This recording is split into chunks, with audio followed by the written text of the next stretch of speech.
Am I living to work or am I working to live? Money is arguably the most powerful tool in the world. And what's wild is that there's virtually no formal education around it.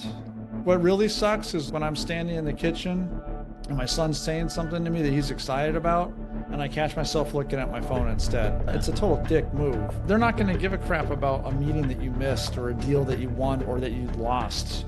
They're going to remember, was he home for dinner? Okay, well, welcome, Derek Notman. Thank you so much for joining me today on the Ridiculously Human podcast, buddy. It's a pleasure, Gareth. Thanks for having me, man. It's a pleasure, bud. You got a nice Hawaiian shirt on there. You've just been to the beach in Florida. Like, what an amazing way to start your week, eh? We've been water people forever, and it's funny because I grew up, so I'm from Ireland, but grew up in Minnesota. And once I met my wife in Minnesota, we always talked about someday we'll move by the ocean. And we kept moving to places not by the ocean. So we finally did it. And we just Classic. love it. Yeah. There's some type of vibe about being by such a large body of water and just the lifestyle and everything. So yeah, I'm literally in flip-flops and my Hawaiian shirt right now. Yeah, happy days. There's something just cool about like going to the beach, having a dip, and I don't know, it's refreshing, it's energetic, and it's then you come back and I don't know, some guys like to keep that salty water on them. Some of them like to have a nice shower and rinse it off. I'm the latter, that's for sure. Yeah. It's funny. My son, he could care less. He'll go surfing in the morning and then just go off and play with his mates all day. Have you showered yet? Oh no, I forgot about that. Yeah, typical young man, that's for sure. So Mm. Derek, I have a like just massive thanks to a guy called Adam Rossi. He's a previous guest, but also introduced us, an absolute legend of a man. And yeah, I reckon he must have introduced me to like at least 10 guests now. So I have a lot to be thankful Oh, cool. for him. But yeah, between you and me, there's this connection, right? We have as South African moms, not the same one, right? um, Correct. yeah, you like you said, you were born in Ireland, but you're obviously clearly American. Did you ever spend any time growing up there in Ireland? I only spent about a year and a half in Ireland, so not I don't have any memories of it, unfortunately. I wish I did, but I don't. And we've been back many times since. But yeah, never got to enjoy any of it. Yeah. So what's the connection there? Your mom was living in Ireland. She married an Irish guy, I'm assuming. No, so my dad is German American, Oh wow. and they met in Joburg, Okay. and yeah, go figure. And then he ended up getting into med school in Ireland. And so that's where they went, and they were there for a long time and had me there. Cool, bud. So have you got like a German passport and an Irish passport or an American? Are you like loaded with passports? I don't have a German. I do have an Irish passport and American passport. And a word on the street is I can get a South African passport, but I have to get my mom to go get hers first before I can get mine. And like most South Africans, she's really stubborn and she's going to get to it just now. Yes. Right.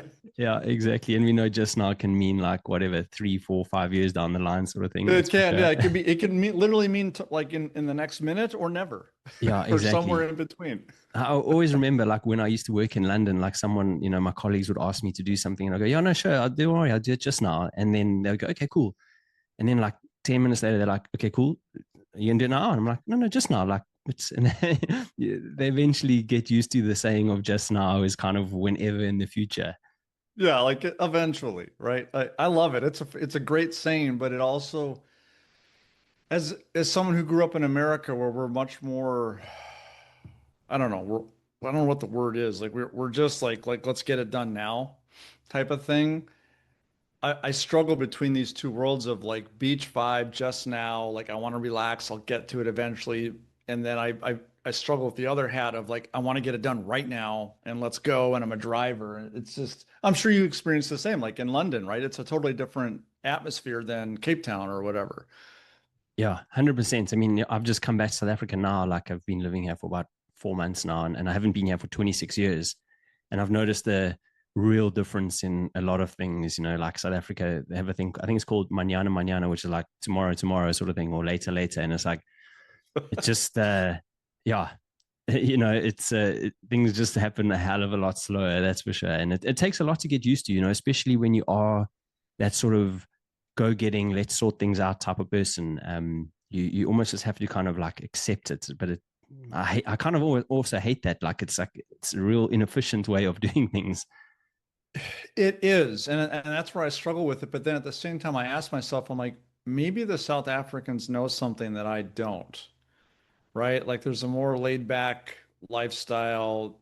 Maybe they're happier, you know, they take more time off to be with their family, that kind of thing. And we don't do that well in the States. You know, if we take a week off a year, that's a lot. Yeah, I was always surprised. Like my colleagues in America, even though we worked literally on the same team, they got something like 10 days leave a year, which for me was crazy. And we all got like 30, you know, sitting in the UK. And it Yep. was always just crazy to me that, yeah, you just almost workaholics there. It's kind of really ingrained in your culture. It certainly is. There's no question about it. Whether you're an entrepreneur or you work at a company, and you're just climbing the corporate ladder, you're expected to work more than 40 hours a week and time off. Like you're not even off because you're still checking stuff and you're worried that you're missing out. Like I get like you can get a lot done and you can progress, you know, business wise and stuff that way, which is great. But then what are you missing? Right? You're missing stuff with your family. And like as a father, especially kids grow up so quickly. Yeah. What's it all worth? Like, am I living to work or Mhm. am I working to live? Yeah. And it's a good question to ask yourself. Like, I mean, if you look back on your life when you say 70 and you've been in America your whole life and you're like, what, geez, what did I do? You know, I just worked. I was a slave to somebody else, to this big corporation. And I got really nothing to show for it besides maybe a nice house. And that's about it. But I haven't got any like great memories or adventures, or whatever, because I only had 10 days off a year. It's crazy. Yeah, Yeah. it's not worth it. No, it's definitely not worth it. Yeah.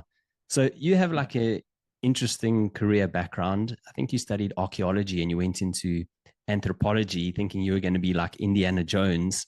Um, was that just because you loved it as a youngster? Were you just sort of this guy into nature and stuff? So definitely loved it. The original influence was my dad, his bachelor's degree is in anthropology. That's why he was in South Africa. And so I found it very interesting. And so when I got into university, I started pursuing it, had a lot of fun with it. And also Indiana Jones, like, you know, had been around for a while and really popular. It's like, oh, this could be really cool. I could do what Harrison Ford's doing. And that's not reality at all. And so I found the study of human beings, especially the archaeology, like ancient human, you know, cultures and so forth, fascinating. And I still do today. But I couldn't make any money out of it. You know, like I'm approaching the end of my 4 year university and I'm like, okay, either I can maybe get a job real low level somewhere, and it's going to take me decades to work up, or I have to go get my PhD, and who knows what that looks like. And I was done with school at that point. I was just like, I'm done. Um, and so I didn't do any of that. I just was like, yeah, I need a break. I can't do it. And Indiana Jones is already taken. Like even I think Harrison Ford even said publicly once, he's like, when I die, Indiana Jones dies. Like no one else can fill this role. Oh, classic. So I was chatting to Adam Rossi, and maybe you can help sort of fill the gaps here a little bit. He was telling me that you and your wife like worked for a long time doing sort of social kind of work because you just really are great people and you want to help people essentially. But then there was a switch at some point where you just went, okay, cool, I'm going to go into entrepreneurship and wealth management. Wealth management. Um, is that the kind of sequence of events? Yeah, I think that's accurate. I always was interested in being able to earn money. And I started my first business, so it's a lawn mowing business. I think I was like 10 or 12, you know, and just my buddy and I literally walked around the neighborhood pushing our lawnmower, knocking on doors, trying to drum up business. And we got some business out of it, and then I blew all the money on baseball cards. Um, but that was my first, you know, kind of into it. But then I grew up in a family that really focused on education and then getting a job and staying at that job indefinitely. And as I started to explore that, I'm like, man, that's not what I want to do. Like I just felt wired differently. Because I had no entrepreneurial exposure from my existing family. It's funny that you go back a couple generations and there's a ton of entrepreneurs in my family, but it was never talked about, didn't really know it. I just actually recently learned of one within the last couple months.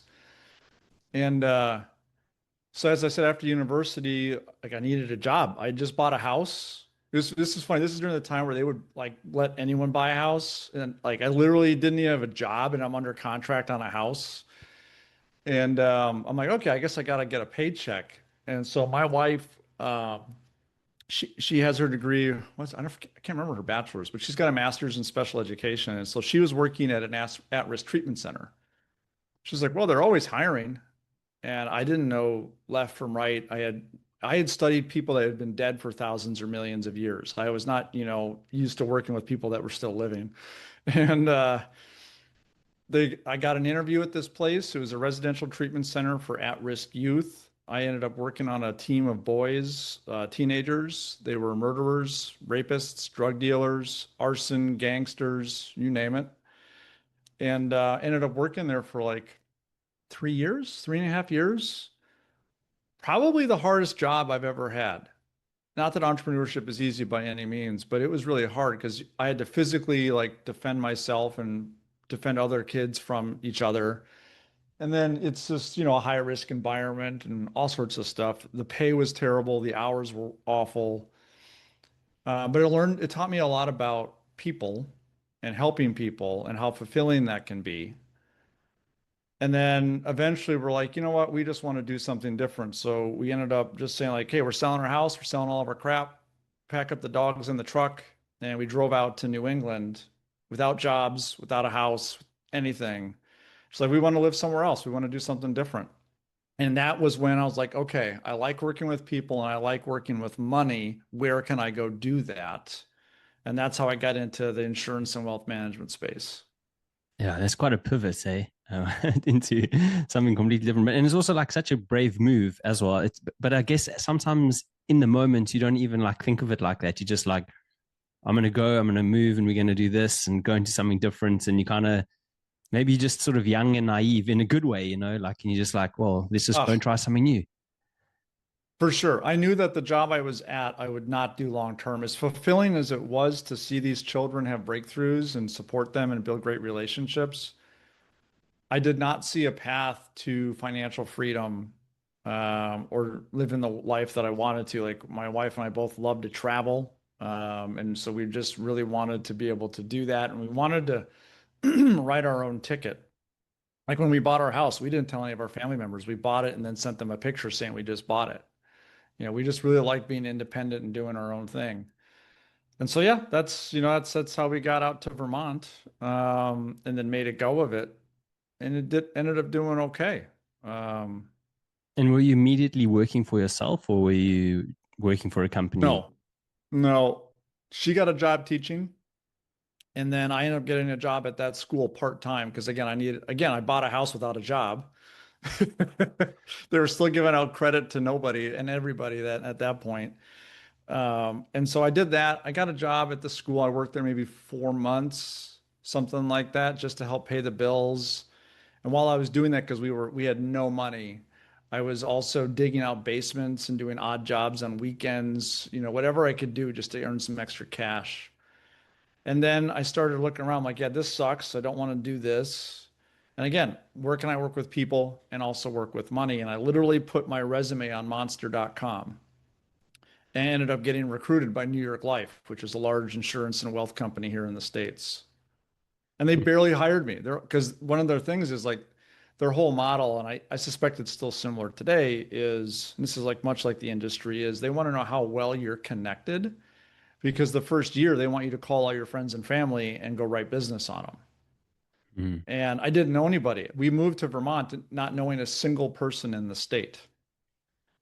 And so I just made up a whole bunch of names and people and just kind of threw it on there just to make it look like I knew some people. They ended up did hiring me, and I ended up actually in my first year, I ended up being the top advisor in the entire state of Vermont for all companies. Wow. So just totally grounded out, and made it work. So they were happy with that. So why do you think like you were the best? Like, I mean, not why, but like, are you naturally skilled as a salesman, or were you just exceptionally talented at advising people? I hate sales. I still do to this day. I think I'm terrible at it, although I guess I'm okay. I was always really nervous with it, but they showed me a system. At the end of the day, like I had a mortgage and I had a wife that I had, even recently married. I'm like, I gotta man up here. I gotta do what's necessary to be a contributor to this family. And so they told me what to do and I did it without question. As much as I hated like cold calling clinics a couple times a week, that kind of thing, like just brutal. And I just did it and I ended up having a lot of success. I worked a lot. I was working 60, 70 hours a week easy for the first couple of years. But I think one of the things, maybe I learned this when I worked at that children's place, is I just tried to relate to people as quickly as possible. And Vermont is a more rural community for the most part, a lot of farmers, a lot of blue collar. I don't know why, but I always resonated with people who just worked with their hands and I just appreciated it. And so even like when I like the office lifestyle was you got to wear a suit, you got to wear a tie, all that kind of stuff. And it always felt out of place. So when I would get to a client's home or potential client's home, within the first few minutes, I'll be like, can I take this tie off? Like I don't like wearing this damn thing. And they'd be like, please take it off. And so just bringing down those barriers and just having conversations and getting to know people, I don't know, maybe that's part of at least, individual sales is just, building that relationship. And it worked. I just did it a lot. And I also just didn't accept no as an answer. I was making hundreds and hundreds of phone calls. I was driving 20, 30,000 miles a year, working crazy hours, working weekends. So I was also just willing to work harder and more than everyone else there. I was not smarter. Like when I got into the industry, I didn't know what insurance or wealth or any of this stuff was. Like I had to learn everything. Yeah. I think one of the cool things that you said there is like relatability. And I think that's what, like sort of brings people in, when like I said, you take off your tie and they're like, okay, cool. And you say, I don't really want to do that, I don't really want to wear this tie. And they're like, yeah, cool, you're our man, we can relate to you. Yep. And I think that that's still to this day, like if you are in sales or whatever the story is, if people can relate to you, that's almost like 90% of the sort of job done, because then they go, okay, cool, this guy, he's cool, he's a human, I can relate to him, I can trust him. And as soon as you have that like base level of trust, then I think you're ready to go. I think so. I think it starts with rapport and that will lead to trust. And in a sales situation, you have to have both for a sale to really occur, one that sticks at least. Like, can you force a sale? Sure, but then they have buyer's remorse, they cancel, they don't want to stay with you. Mm, And I was like, no, this is the long term. I'm here to help you. I'm going to do what's right for you, not for my bank account. From early on, I always said that like, if you do what's right for the client, eventually I'll get paid. yeah. And it took some time, but that was the right mentality to take. Because I saw a lot, like there's a high failure rate in that industry. Like 9 out of 10 fail within the first 3 years. And I saw a lot of people leave, and a lot of them were just pushing product hard, very transactional. I'm like, nah, I'm gonna take a different path on this one, and it Yeah. worked really well. Yeah, for sure. I think it's got a lot to do with like, understanding people, understanding that we have interesting relationships to money. And actually, that's a kind of nice segue, because there's a LinkedIn post of yours where you wrote, after almost 20 years as a financial advisor and fintech CEO, I've learned a thing or two about our relationship with money. Money is not the root of all evil, but our lack of education, literacy, and understanding of money can and often does lead to a lot of bad things, right? I personally think that our relationship to money is one of the most important relationships that we have. Okay. But people don't even think about it. And, you might, you can think about it in the wrong way where, people are like showing off and, being Yep. arrogant and egotistical and all these sort of things. But actually, it's a conscious thing. Our thoughts are always kind of around money. Our decisions are often around money. And so it plays such a big part in our life, right? That we have to actually be conscious. What is our relationship to money? Is this actually serving me, or is this sort of like putting me back in life? Like, and is it impacting me and my relationship? So what for you are like the sort of main things that you've learned around people's relationship to money? Well, money is very emotional because it is tied to virtually everything we do in our lives, whether we like it or not. It just is. It's a tool that impacts us in so many different ways. And I think so. It's weird. And I don't know if I'm actually even answering your question here, but so pull me back if I'm not. Um, Money is arguably the most powerful tool in the world. It's everywhere. And whether it's rands, dollars, pesos, trading, goats for, cattle, whatever, right? Like we have this monetary system and it takes different shapes and forms. And what's wild is that there's virtually no formal education around it. And when we're not educated, as I said in that post, bad things can happen. If I don't know how to use like a chainsaw, I might cut my leg off, right? It's a tool. I should probably know how to use said tool, whether it's money or anything else. But there isn't really any formal education. I struggle with why. Part of me feels like there's this undercurrent of like we don't want most people to know how to use it because then we can control people. Yeah. I don't know what, but that's maybe more conspiracy theory stuff, and I'm not sure how much I subscribe to that. But I think at the end of the day, it does impact our lives when we don't know how to use it because now we fear things, we make bad decisions, we don't understand the impact of our decisions. But on the flip side, man, when we do know how to use it, wow, really cool things can happen to our families, our communities, charitable causes we have, business. So many great things can happen when we have some education around it.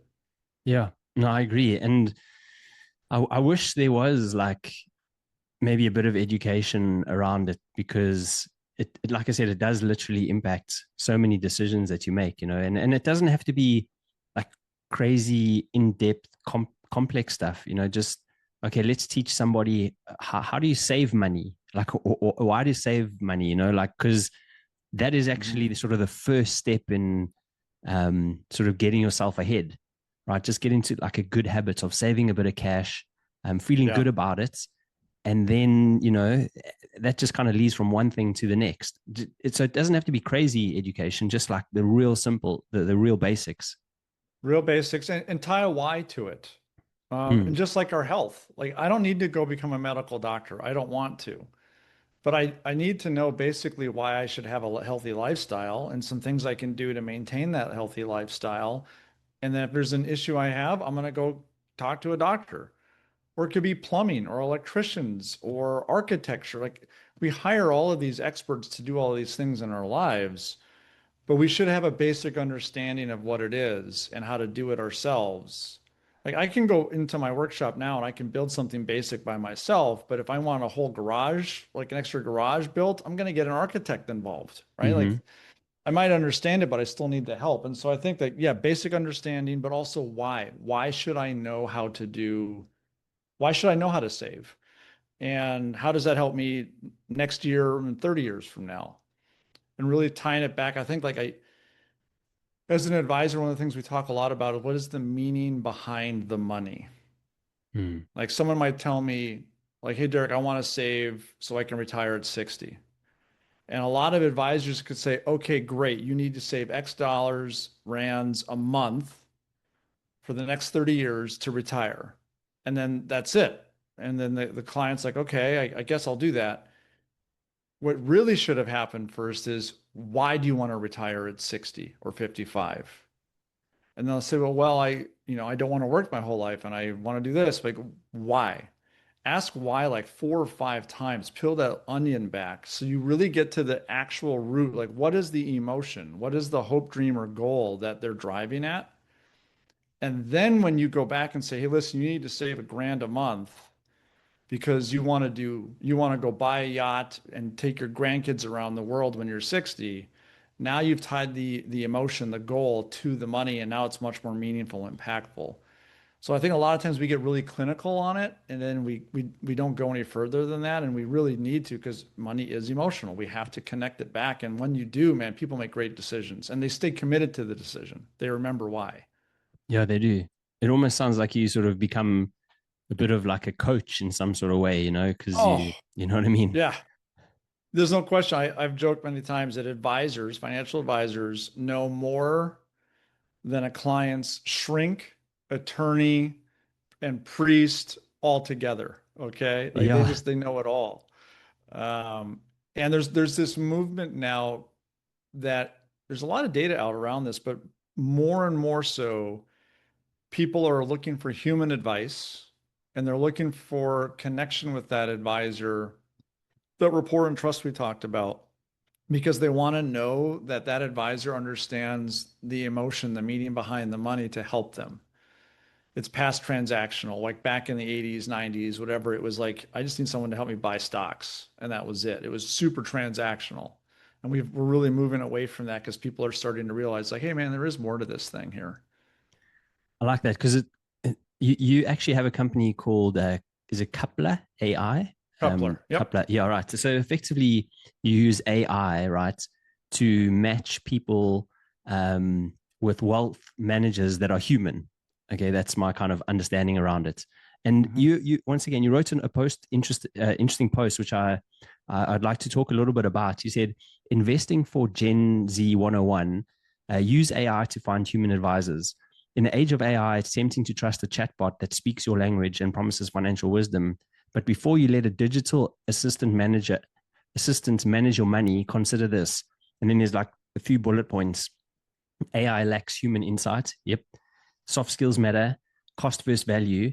And then your last bit, you wrote the future of advice is human, simply enhanced with AI for everything from finding an advisor to managing your money.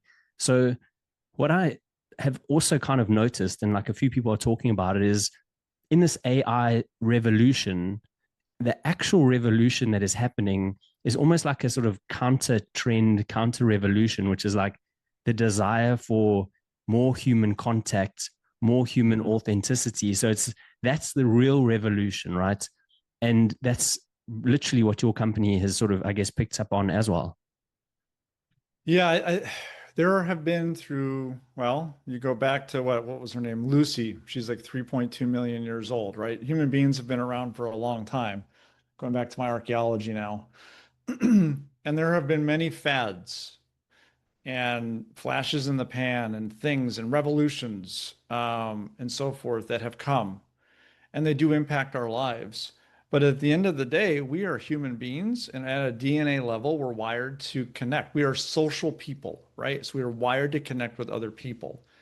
Now, the medians, like what we're doing today, right?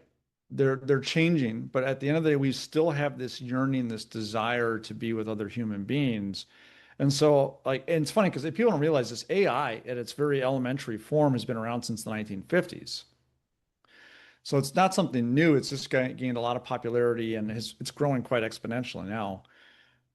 And I think what's happening is people are starting to realize like, yeah, this is really cool. Great. Like this is a much better tool than I had before. Like before I had the screwdriver I had to do by hand and now I've got a power drill. Like that's cool. It's making my life faster, easier, whatever. But at the end of the day, I still need the human being.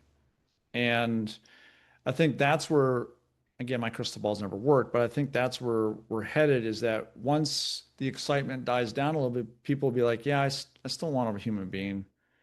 Like my friend Adam um, Holt has said on a number of occasions that when the price of being wrong is high, I still want to run something by a human being. Mm, And so, for example, if it's your money or your health, yeah, if I mess up retirement, I don't get a 30-year do-over, you know?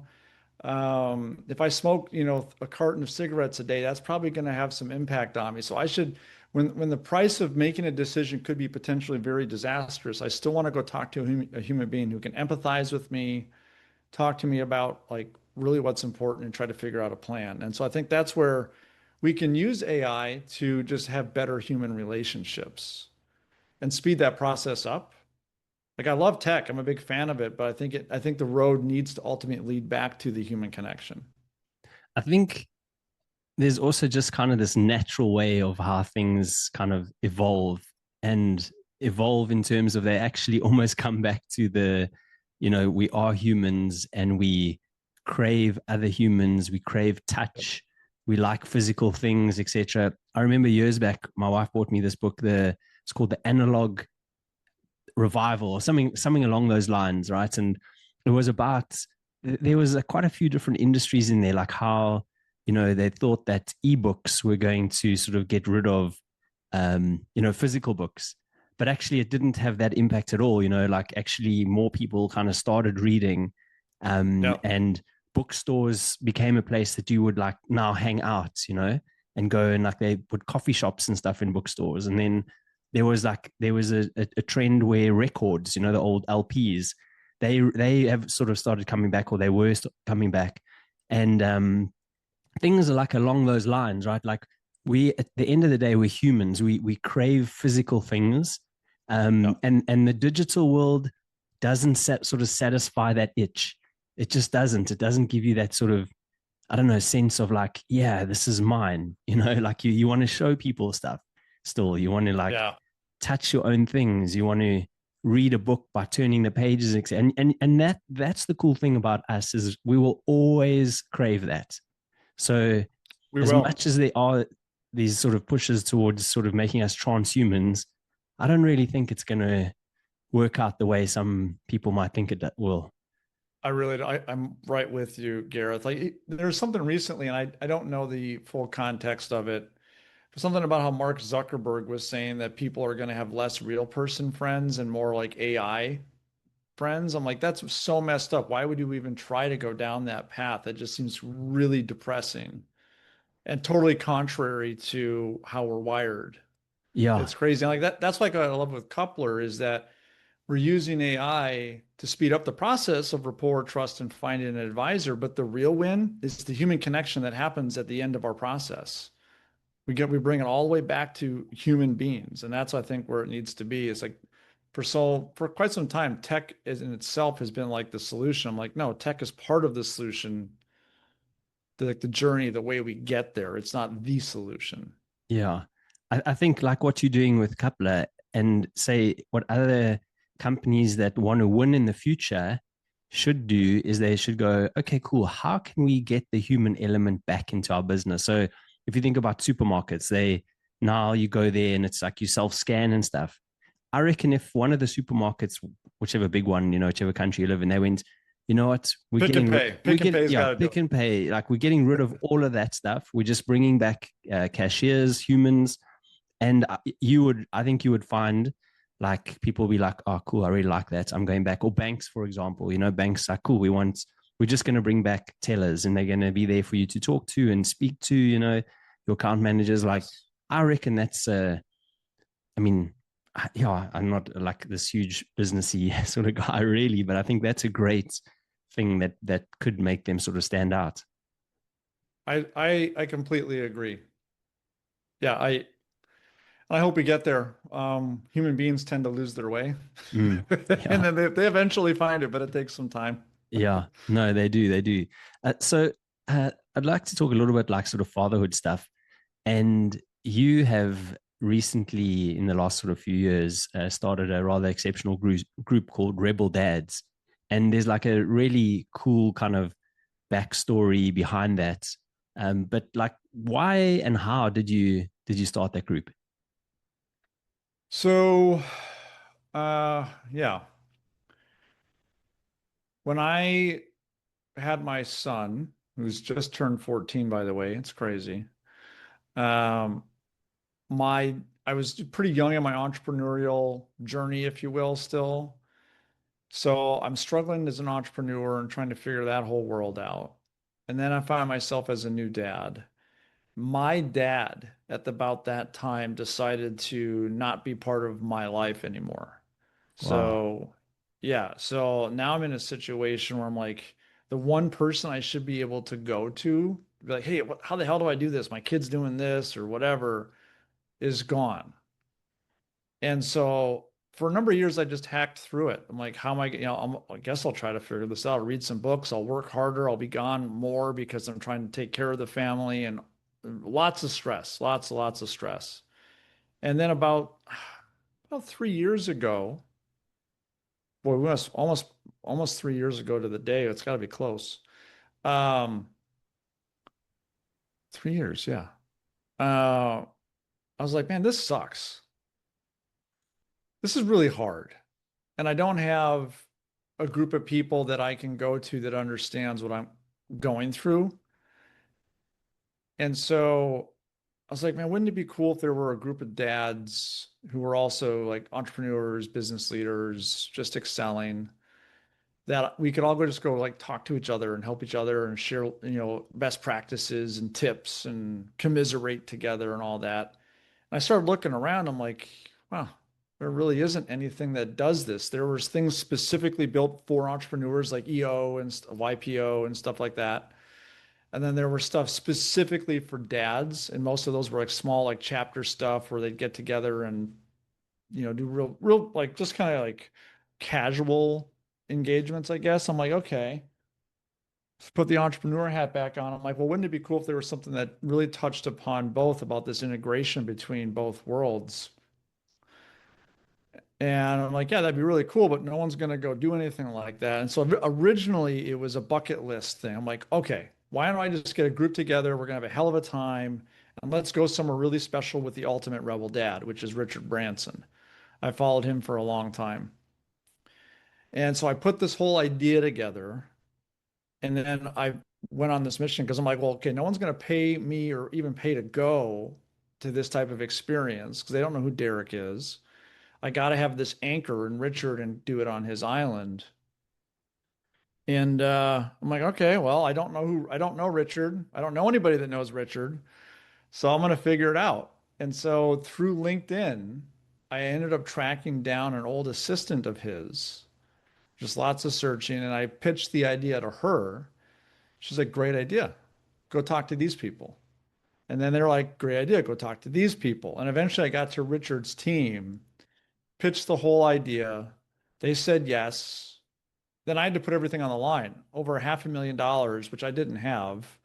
I had to sign on the dotted line to say, yep, we're committed to coming to Necker. And I'm like, screw it. My wife and I decided like, let's go for it. We'll figure it out. And we did, and then ended up getting enough dads to go where we could make it. I still had to pay out of pocket a little bit, but it was enough to make it feasible. And what happened was, like, as I said, it's supposed to be a bucket list event.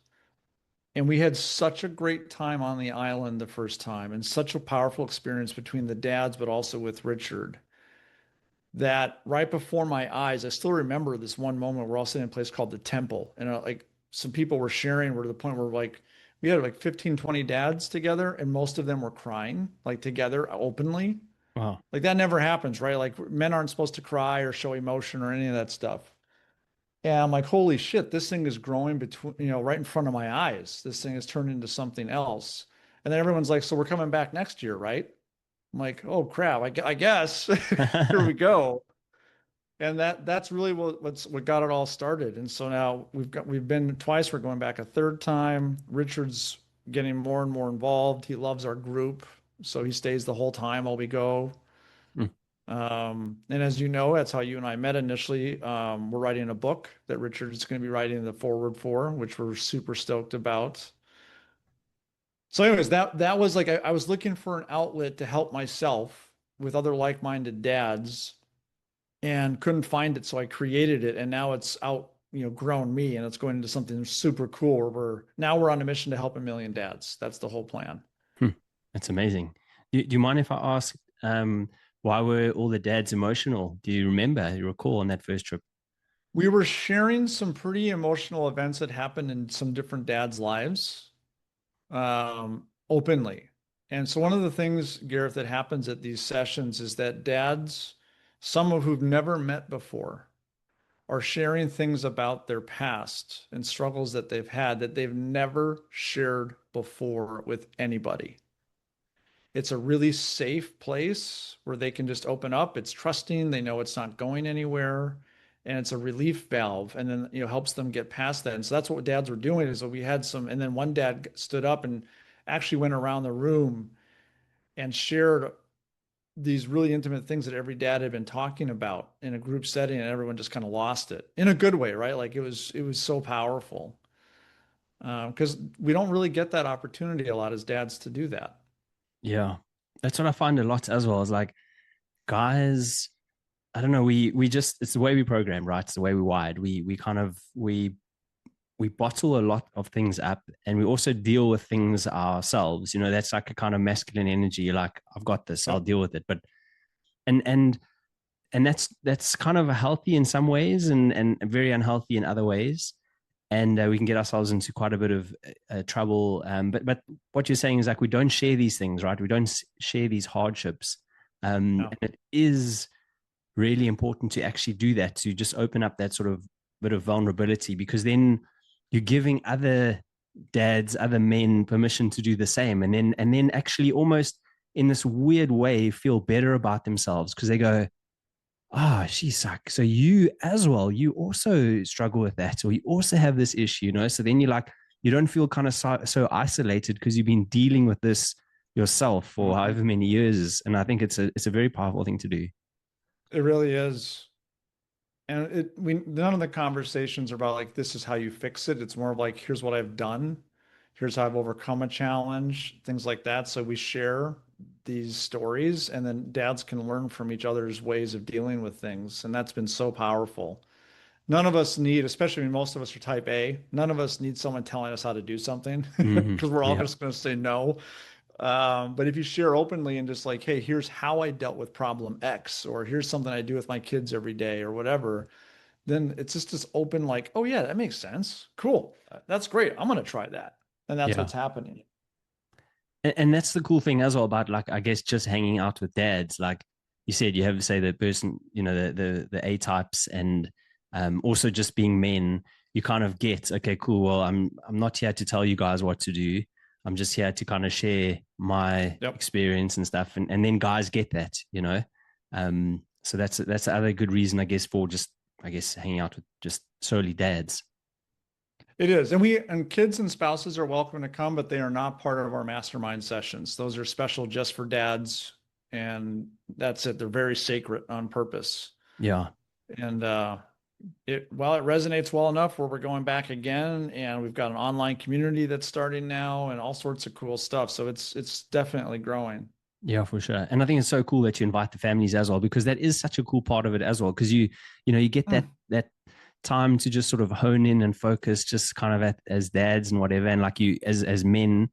But then, after that, it's like, cool, okay, families are here, and you see the guys in a totally different light as well, because they're like, oh man, playing with your kids and this and joking, and your wives there and everything. So it's a really powerful setup. I was one I was wondering, have you like made contact with your old man again since you lost touch with him? I tried putting the olive branch out years ago, and it was not accepted. Wow. It must be kind of a Yeah, little bit heartbreaking. yeah.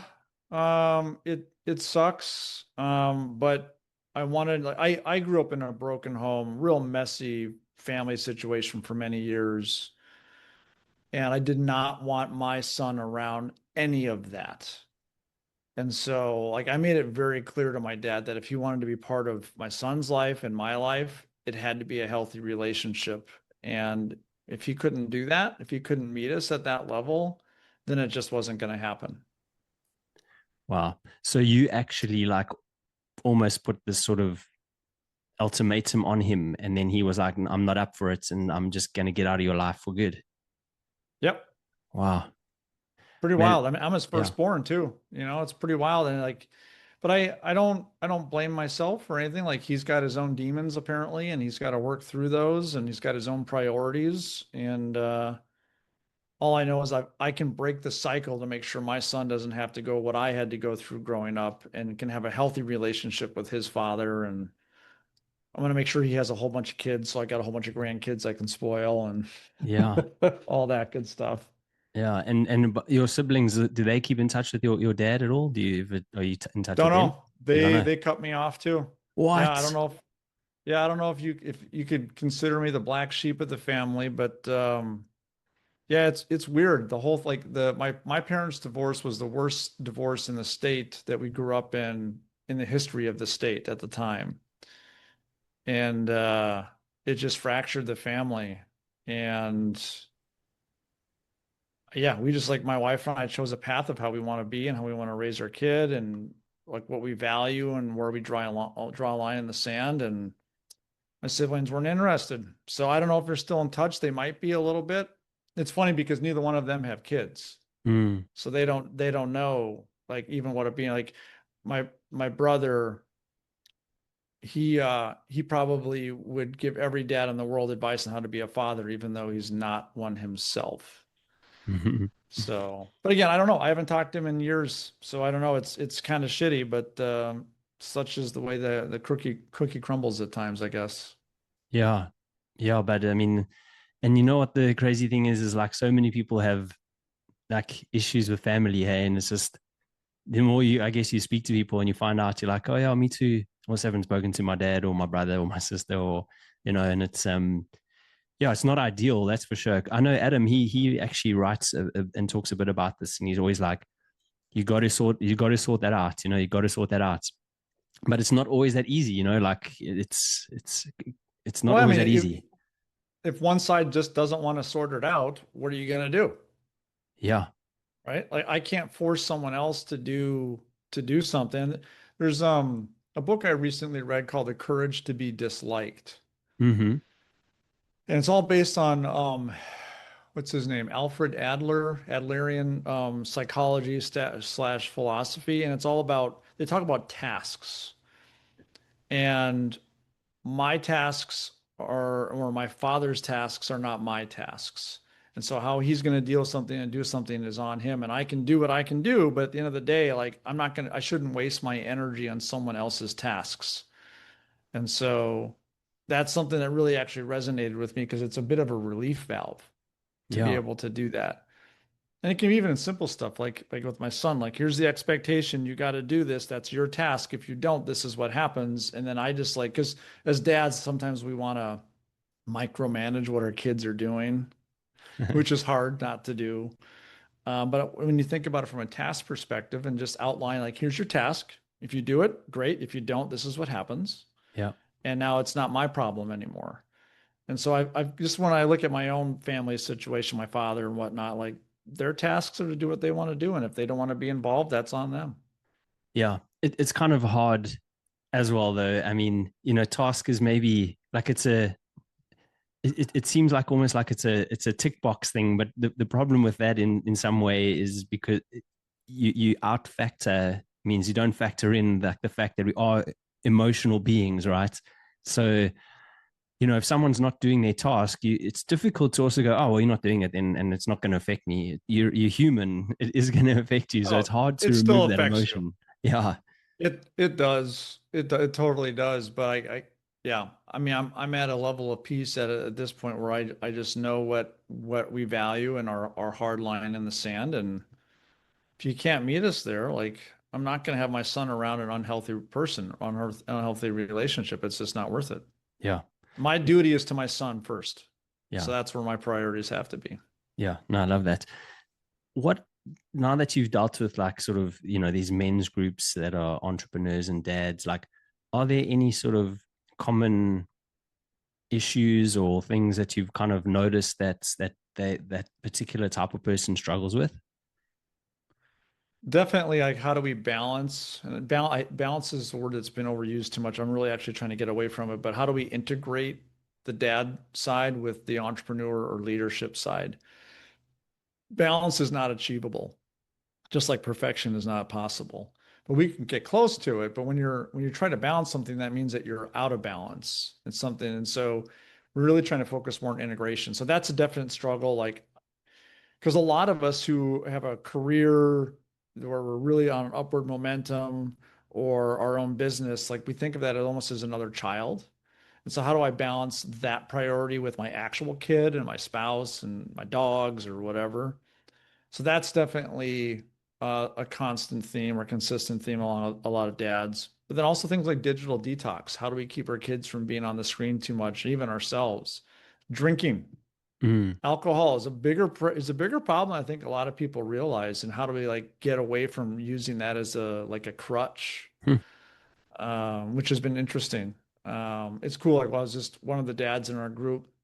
He says he's not had a drink since we were on Necker, and it's been 6 months now, Ah, which cool. is really cool. Yeah, really, really cool. So even like those dads that you look at that they sort of seem to have it together, you know, they're high performing sort of individuals, they are still struggling with the alcohol side of things in some ways.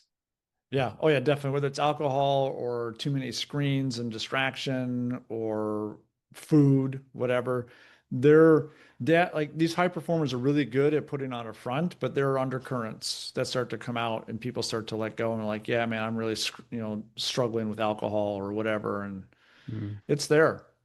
It's there. And it's just, but it's again, it's like, where else can I really share that with and Yeah, not feel judged, yeah, but just feel like open, you know? for sure. And how do you balance out the fatherhood with being an entrepreneur? Like, what sort of tricks or ways of doing things do you live by? Well, I work from home, which helps. I started working from home over 10 years ago, and I'm really glad I did because that's given me a lot more time to be around. And like I'm always at my kids' sporting events. We try to do family dinner as many times a night or a week as possible. Um, Prioritizing that over work always. Mm. Like last Thursday was my son's birthday, so I took the day off and went and spent the whole day with him, left my phone in the truck and just was present with him. That's another thing is I turn my phone off nights and weekends. I don't have it Wow, on purpose. So there's no distraction. If you need to get a hold of me, call my landline, no right? ways. Yeah. Hey, That's it's worked impressive. for me. It's worked for forever, right? I don't do anything that requires me to be on call. I love So it. I turn it all off because what really sucks is like when I'm standing in the kitchen and my son's saying something to me that he's excited about, and I catch myself looking at my phone instead. Like Uh-huh. it's a total dick move, and I shouldn't do that. And so the best way to do is just remove that temptation entirely. And it's so true. Like, I mean, just within our lifetimes, right? I mean, I was in high school.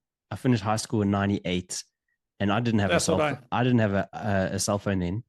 And I had a pager.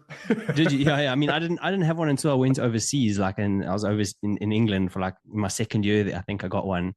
And yeah, you just that's how you got hold of people, you know. And this is like it's not such a long time ago, you know. That you just that's how we lived. And if you think about, you know, like real historically, you know, like how we've kind of really never ever had anything like that. And now in the last 25 years, cheapers, we kind of like, yeah, we're so primitive. Our brains are so primitive, but we've got this sort of insane technology and we really don't know how to handle it. And I think that causes so many issues, Oh, relationships, mental health, everything, stress. it's Yeah. really sad.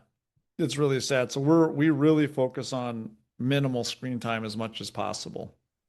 Yeah, it's So cool. try to do a lot of stuff outside, working with our hands, surfing, just being physical. The screen isn't going to help me do anything. It's like another drug. Actually, in the state of Florida, social media is illegal for any kid under 16, which is even better. Like they really are all about like, no, like get that crap out of your kids' hands. It's just like cigarettes or drugs or alcohol. It's not good. Oh, that's powerful. How do they monitor something like that? You don't, right? Like how like you don't, but I think it's helpful for parents who maybe don't have as much conviction to be like, sorry, you can't do it. The law says you can't. Um, but we've just taken a real hard line like with that with him. He doesn't get any of that. He's got a real restricted phone where he can basically only do calls and texts, and that's it. Half the time he doesn't even know where it is, Oh, which that's is cool. great. Yeah, that's very cool. So He'd definitely yeah, be an outlier in that sort of way, but and you know some kids wouldn't be able to handle it. That's for sure. But he sounds like he kind of doesn't mind it because if he can't find the phone half the time. he doesn't mind. Like we've got a great neighborhood. He plays outside. Like this morning, he was up at 6:30 and went to the beach for a workout with a Navy SEAL. Ah, cool.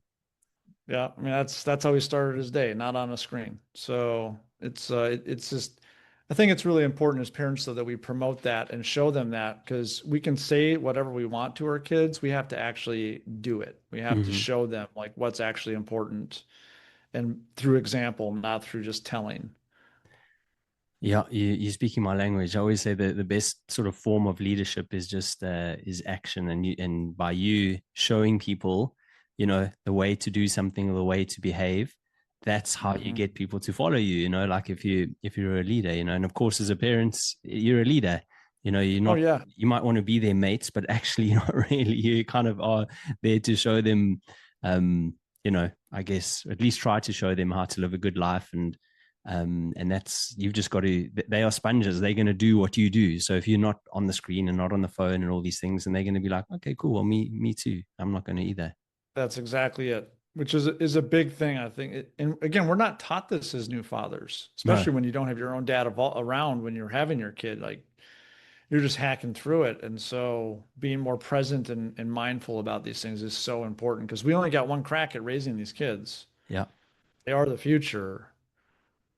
Show them that they're important, show them that community is important, that it's that's much more powerful than screens. And they're not going to give a crap about a meeting that you missed or a deal that you won or that you lost.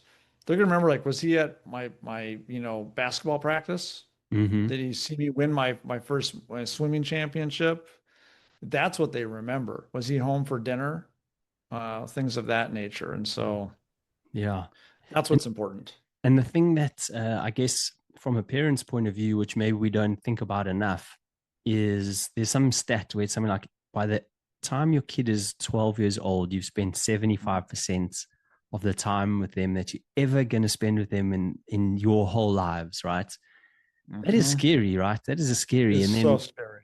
but I think it's like by 18, it's like 90%. So, I, I mean, me just thinking about that makes me almost sad for my, thinking about that with my daughter. I'm like, man, I've got to make the most of this time when they are under our roof.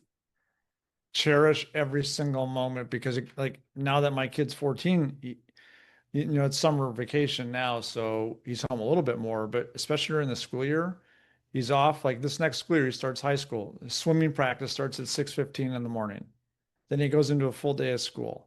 Then he's home. I get to see him for maybe half an hour, and then he's out playing in the neighborhood with his mates. And then we get dinner, and then he's playing with his mates again, and then it's bedtime, right? And so if I get an hour, maybe two a day with him, I'm lucky. Where when they're much younger, you get 8, 10 hours a day with them, right? So I'm seeing it happen right before my very eyes that the time is slipping away. So cherish every moment you have, make it fun, make it memorable. And you said you're busy writing this book, which is, I guess, you've been interviewing guys, right? And asking them about fatherhood. What are the sort of maybe few main bits of sort of advice that are coming out of this book or trends that are coming out of this book that you think are worth sharing with other Oof. fathers? So we're interviewing over 100 fathers, including yourself. Man, it's a great question. And you're putting me on the spot. Um, Trends that are coming out of this. It doesn't even need to be a trend though. It could be like what are like maybe some of the big hitters that you will be like, oh yeah, wow, that's a good one. Well, I think there are actually simpler things like definitely phone control, digital like screen control, like keeping those away as much as possible. A lot of dads try to have dinner time, Mm. like family, like sit down dinner, no screens. Like we're gonna have a conversation around dinner, like how was your day and what's going on, something like that. Really focusing on that while getting the screens the heck out of there. I think that's definitely a theme I've seen. A lot of dads different have different like learnings and tips that I'm struggling to remember any individual ones now. So Boy, I wish I would have thought about that earlier.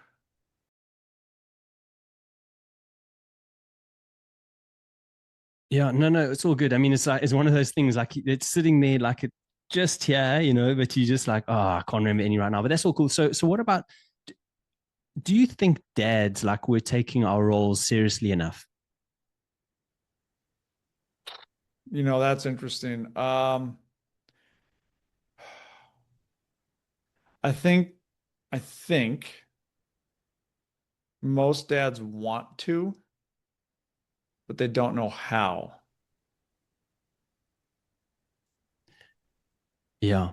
How do they then? Like, if you haven't mentioned it already, because you mentioned a few things, like, what is our role as a dad, in your opinion? Yeah, that's hmm.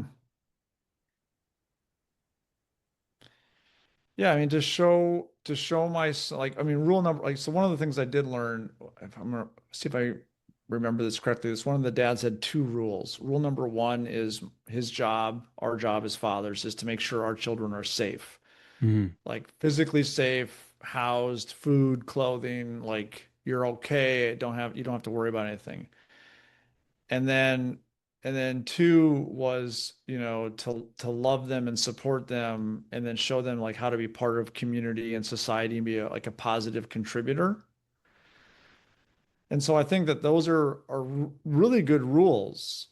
Because he said like what did he say? He's like 'cause his kid was saying something about having fun or happiness. And the dad was like, well, my job isn't to make sure you're happy. My job is to make sure you're safe, you're taken care of, and then to show you how to be a productive member of society. And I'm always going to filter through whenever you ask me to do something. Are you violating one of these rules? Which I really found interesting. But I think at its core, that's what it is. Because like we do live in a social society, and when you give back to that society, it gives to you. So we have to empower our children. We have to make them feel safe. We have to educate them. We have to give them that love and support that they need. But then, how do I give back to my community? How do I be a positive member, a contributing member of society, so I don't end up in jail, right? mm. Or worse. Um, and so I think that at the end of the day, probably a lot of dads would agree with that. How they're doing it might vary, probably does. But that one resonated a lot with me, where within a week of hearing that, we instituted that. And I even had that discussion with my son, like, hey, here are basically our two rules. And if you violate one of these, you're going to hear about it. And how did like he take it? Because I mean, youngsters all I guess take things differently, and they also kind of don't necessarily like being told what to do sometimes. They don't, but it was actually really well received because when you have it in a when you converse these thoughts and ideas in a way that's just like, hey, son, like we're not telling you what to do right now. We just want you to understand our role as your parents and what's important and what our job is to help you, for the future. And we explain the rules. And he's like, yeah. He's like, it makes sense. He doesn't always like it. And he still sometimes tries to argue, but I'm like, hey, dude, like that's violating rule number one. Ain't gonna happen. Mm. But it makes sense now. And they understand it versus because a lot of dads will be like, well, you're not doing it because I said so. And as they get older, they're like, well, that's bullshit. Why, give me a better reason than just because you said so. Yeah, yeah. So it was well received. That lesson will definitely be in the book. It was a really good one. One of the guys that I had on the podcast a while back, he had a cool thing that he does with his family.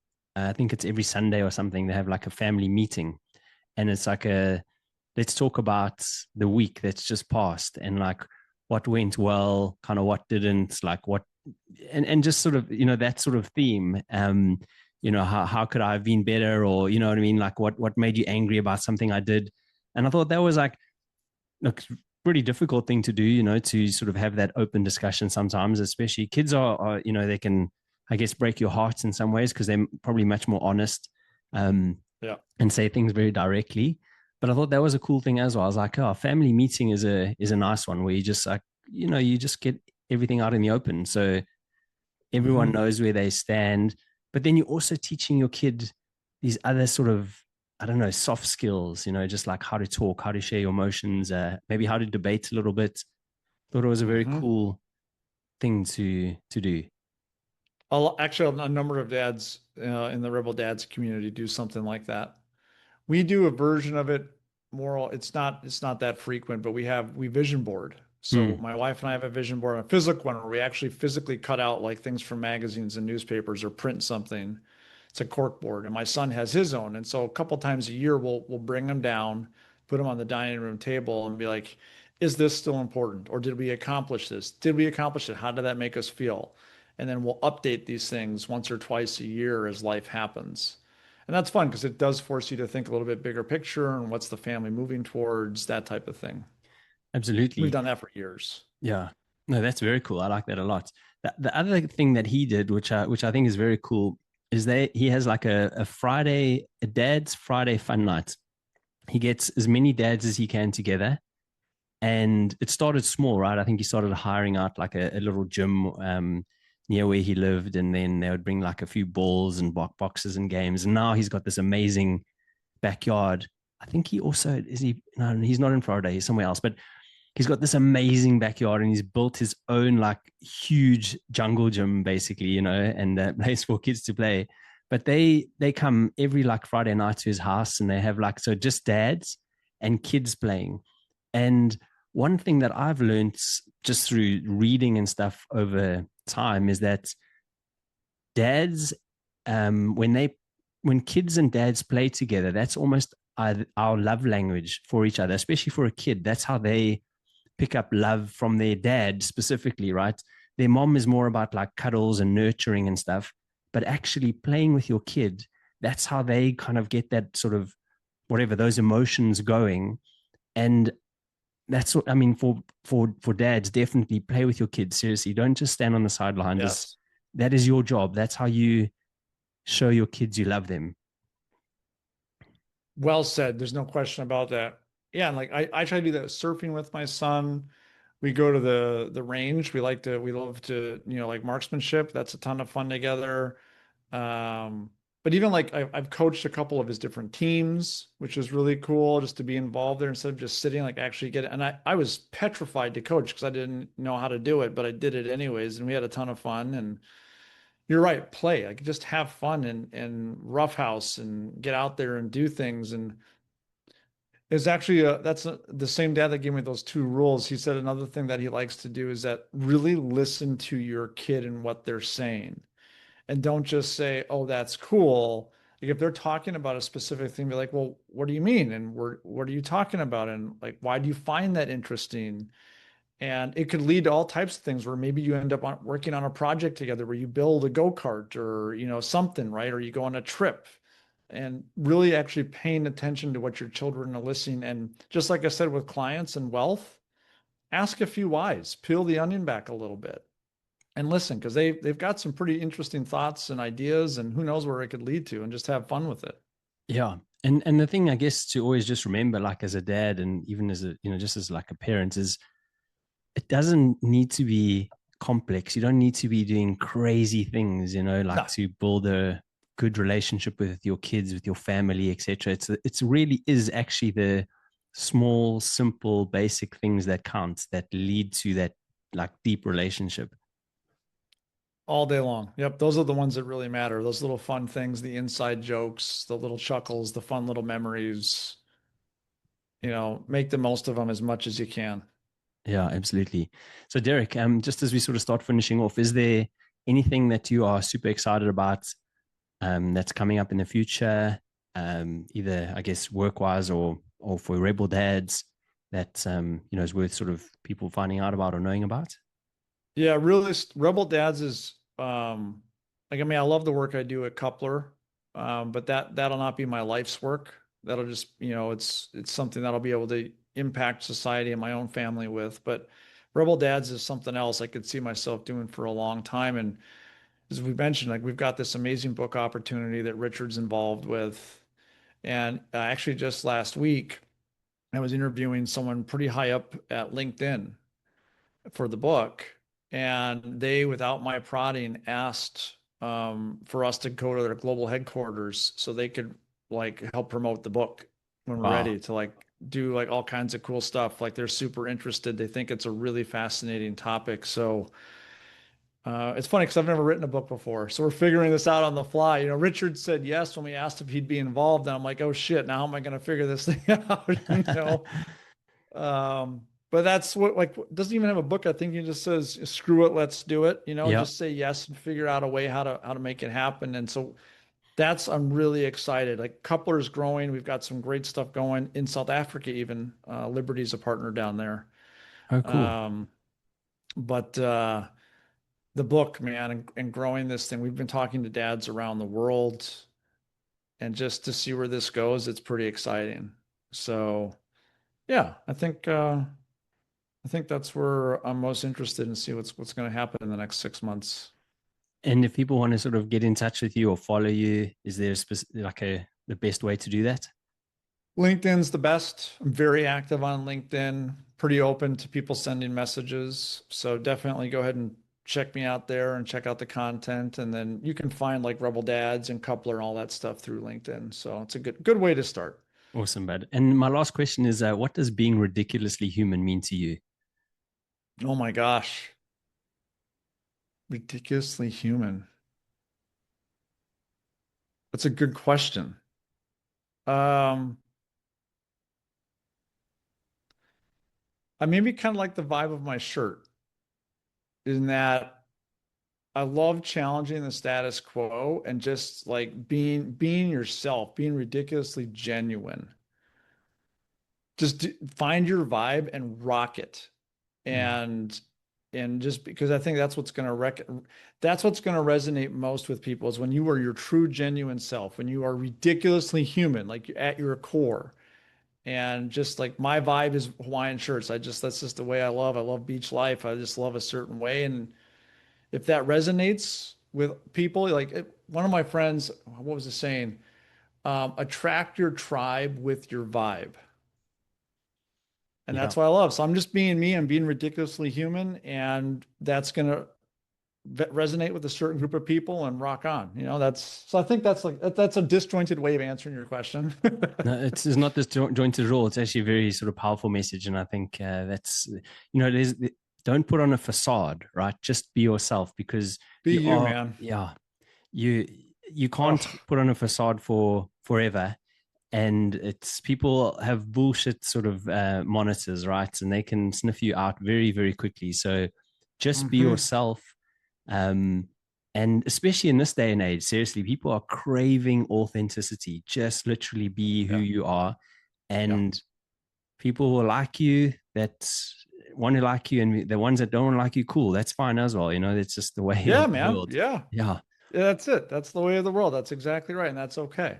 yeah, But be you, like for yourself, for your family, for the people you're with, for the world, all of that. I mean, yeah, 100%. Good. I'm glad you asked that question. That's good.